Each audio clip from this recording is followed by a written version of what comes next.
বাংলাদেশ জাতীয়তাবাদী ছাত্র দলের কেন্দ্রীয় সভাপতি রাকিবুল ইসলাম এবং সাধারণ সম্পাদক নাসিরউদ্দিন দুজনেই একটি মিথ্যাচার করে গেলেন যে আমি গুপ্ত রাজনীতিকে আমি সমর্থন করি। আমি চ্যালেঞ্জ করে বলতে পারি, আমি যতদিন শিক্ষার্থীদের অধিকার নিয়ে গেস্ট রুম, গণরুম, শিক্ষার্থীদের আবাসন সংকট থেকে শুরু করে গণতান্ত্রিক অধিকার, ভোটের অধিকার এবং এই পিএসসি সংস্কার, এই ডাকসু নির্বাচন সহ যতগুলো দাবিতে আমি আন্দোলন করেছি এবং যতবার মার খেয়েছি, জেলে গিয়েছি, ছাত্রদল এত বৃহৎ সংগঠন হয়েও তারা সেটা করতে পারে নাই। একাডেমিক ইনস্টিটিউশন ছাত্র সংগঠনগুলোর সাংগঠনিক কমিটি চায় কিনা এবং তারা কী ধরনের ছাত্র রাজনীতি তারা সেখানে চায়, সেই মতামতগুলোর মূল্যায়ন করেই যেন আসলে ঠিক করা হয় যে হল এবং একাডেমিক এরিয়াতে ছাত্র সংগঠনগুলো কী ধরনের কার্যক্রম আসলে পরিচালনা করবে।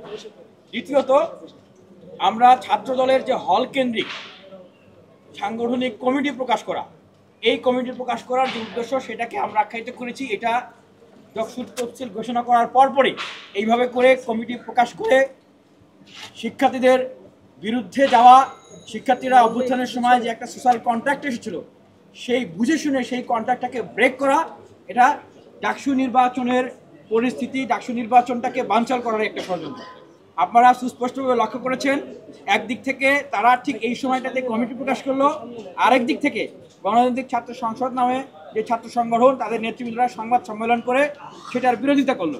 ওকে, ঠিক আছে, আমরাও শিক্ষার্থীদের সেই দাবির সাথে সংহতি জানিয়েছি, কিন্তু খুবই ক্রিটিক্যালি যে ঘটনাটা ঘটেছে আপনারা যদি লক্ষ্য করেন যে এই মিছিলগুলোতে এবং বিভিন্ন হলগুলোতে উস্কানি প্রদান করা হয়েছে শিক্ষার্থীদেরকে।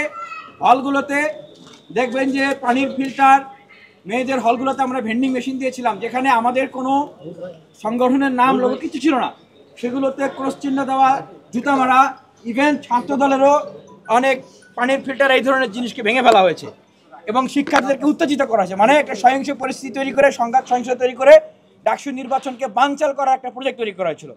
সব মশার বিরুদ্ধে সুরক্ষা দিতে এলো বসুন্ধরা এক্সট্রিম অ্যারোসল, মশার বিরুদ্ধে এক্সট্রিম সুরক্ষা। আমরা স্পষ্টভাবেই বলতে চাই যে 5 আগস্টের পর থেকে প্রত্যেকটা ছাত্র সংগঠনই এবং অনেক ব্যক্তিরা বিভিন্ন হলগুলোতে তারা কিন্তু বিভিন্নভাবেই কার্যক্রম পরিচালনা করেছেন। ছাত্র দলও কিন্তু মেয়েদের হলগুলোতে মেডিকেল সেবা দিয়েছেন, ছেলেদের হলগুলোতে পানির ফিল্টার দিয়েছেন এবং বিভিন্ন ধরনের কাজ করেছে। শিক্ষার্থীরা কিন্তু প্রতিক্রিয়া জানায় নাই, কিন্তু যখন তারা হলগুলোতে কমিটি দিল শিক্ষার্থীরা আতঙ্কিত হয়ে শিক্ষার্থীরা কিন্তু তাদের প্রতিক্রিয়া জানিয়েছে। এইটা আমি মনে করি যে বাংলাদেশ জাতীয়তাবাদী ছাত্রদল শিক্ষার্থী বান্ধব না হতে পারা, শিক্ষার্থীদের পালস বুঝতে না পারা এবং ডাকসু নির্বাচনকে বানচাল করার জন্য এই কাজটা করেছে। আমি একটু আগে দেখেছি যে বাংলাদেশ জাতীয়তাবাদী ছাত্রদলের কেন্দ্রীয় সভাপতি রাকিবুল ইসলাম এবং সাধারণ সম্পাদক নাসিরউদ্দিন দুজনেই একটি মিথ্যাচার করে গেলেন যে আমি গুপ্ত রাজনীতিকে আমি সমর্থন করি। দেখেন, ঢাকা বিশ্ববিদ্যালয়ের এই মাটিতে আমি চ্যালেঞ্জ করে বলতে পারি, আমি যতদিন শিক্ষার্থীদের অধিকার নিয়ে গেস্ট রুম, গণরুম, শিক্ষার্থীদের আবাসন সংকট থেকে শুরু করে গণতান্ত্রিক অধিকার, ভোটের অধিকার এবং এই পিএসসি সংস্কার, এই ডাকসু নির্বাচন সহ যতগুলো দাবিতে আমি আন্দোলন করেছি এবং যতবার মার খেয়েছি, জেলে গিয়েছি, ছাত্রদল এত বৃহৎ সংগঠন হয়েও তারা সেটা করতে পারে নাই। তারা তাদের ব্যর্থতা ঢাকার জন্য এই ত্যাগ দিয়ে গেছে। আপনারা সাংবাদিক ভাইরা, আপনারা তো সাক্ষী, আপনারা দেখেছেন আমি কখনো গুপ্ত অবস্থায় ছিলাম, আমি 2 বার জেল খেটেছি, 6 মাস 7 মাস সলিটারি কনফাইনমেন্টে ছিলাম, তারপরেও বিশ্ববিদ্যালয়ে এসে প্রকাশ্যে রাজনীতি করেছি, আমি কখনো গুপ্ত রাজনীতি করিনি। তবে হ্যাঁ, একটি ছাত্র সংগঠনের কার্যক্রমের বিষয়ে প্রশ্ন এসেছে।